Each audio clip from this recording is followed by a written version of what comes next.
you've been a Reiki teacher for some time now and practicing traditional Reiki. Um, because a lot of times in modern teaching, people go for a class, get a certificate, and boom, hands-on healing, and go to another class and do whatever. Um, not You don't hear in modern way of learning that you are revisiting or practicing same thing again and again, or being in touch with your teacher and practicing. But you had, have experienced that curve, and then you went to Japan and kind of be there in a very traditional environment. Um, how how do you, I'm just trying to think how to put it, like, why did you find any difference when you were there in 1 week, um, and just learning and sitting there in a traditional way, and then practicing in a more modern way? Was it different, um, for you, like those two? I mean, it should be, but I'm just curious. How was it, that experience for you, being in a very authentic and very traditional setting and practicing, and then being in a class?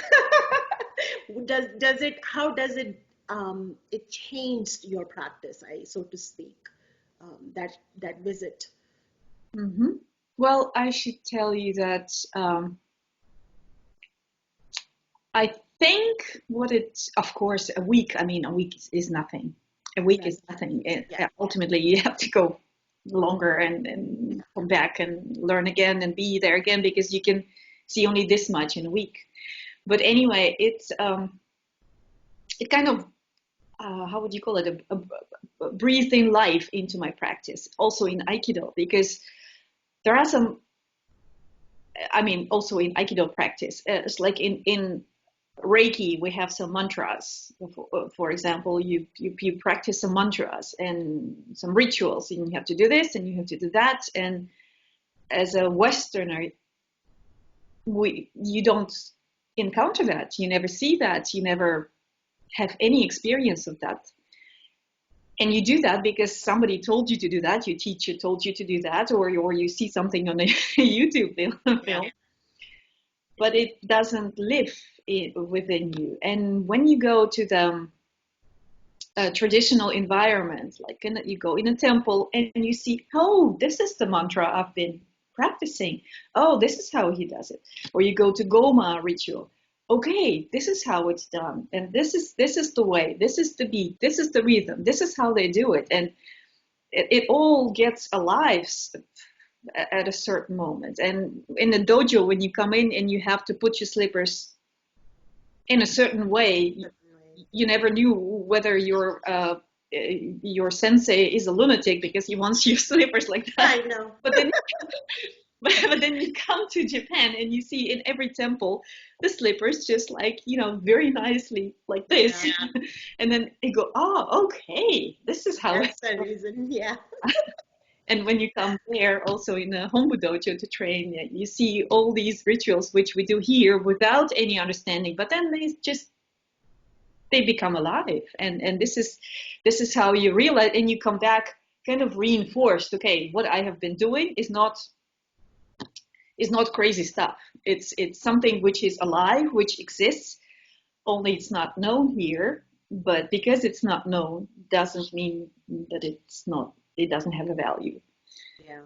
Yeah, so it gets, maybe this is what it is, it gets an extra value to it. Wow.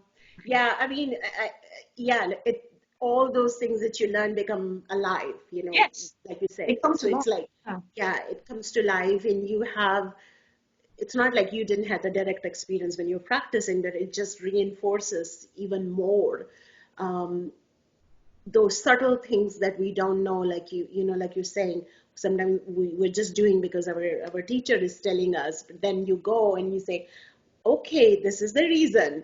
So traditional environment, this is what I kind of, wanted to get to. Why, what can we get out of when we go deeper in our practice and we go to um, places where traditionally it has been practiced for a number of years or it's been originated there? Because a lot of times, I think many of us don't understand that aspect because we say, oh, we are not Japanese, so we don't have to do it.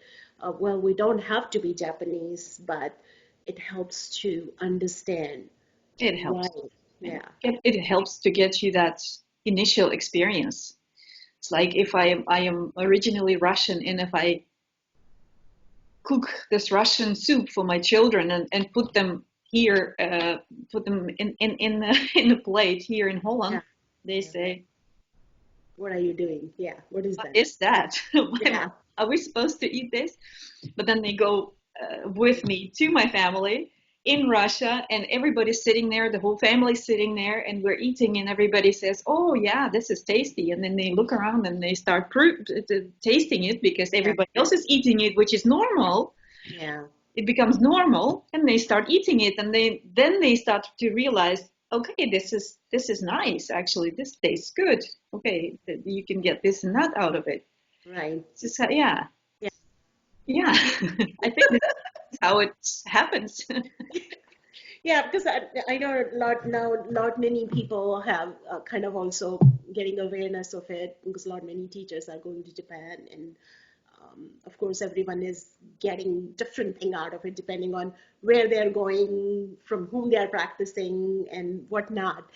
Um, and but at the same time, I think the more, like you said, you've been practicing for a number of years, it's suddenly even, you, I think the opportunity starts to like open up, like you didn't even thought through or organized, and that opportunity came to you. Yeah.